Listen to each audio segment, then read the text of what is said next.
Bonjour tout le monde. Qu'est-ce que c'est que ce truc encore? Bon, ok, je vous montre.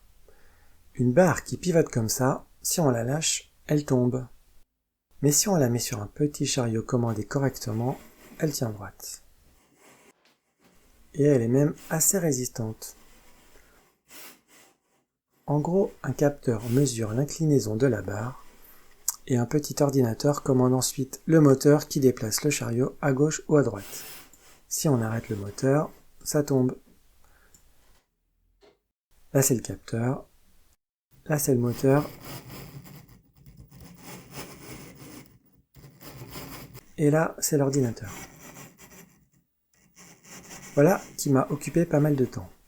Quelques petits trucs achetés sur internet, un peu d'impression 3D, pas mal de recherche et de programmation. Le résultat n'est pas forcément super impressionnant, mais c'était bien sympa à fabriquer. C'est le même principe quand on s'amuse à faire ça. On appelle ça le pendule inversé. Le pendule normal est naturellement stable. Le pendule inversé est naturellement instable, il a juste envie de tomber. Pour le maintenir vertical, il va falloir l'aider avec ce qu'on appelle un régulateur. Le gyropode, par exemple, est assimilable à un pendule inversé. Mais l'être humain est aussi un pendule inversé. Si les muscles des jambes et des pieds n'ajustaient pas sa position en permanence, il tiendrait difficilement debout. Bon, parfois les capteurs fonctionnent un peu moins bien et le système est un peu moins performant.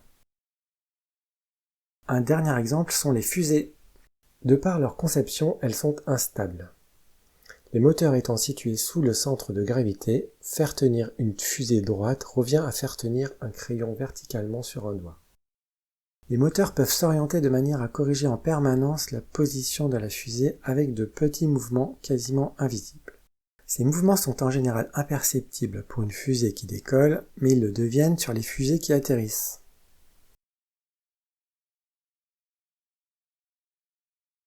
Bon, pour finir, j'ai réalisé ici un pendule inversé simple, mais sachez qu'il existe des doubles pendules inversés. Bon là, c'est un autre niveau. C'est beau, non? Mais ce n'est pas fini. Il est aussi possible de maintenir verticalement un triple pendule inversé.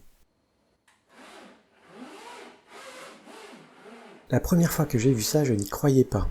Je ne pensais même pas que c'était physiquement possible.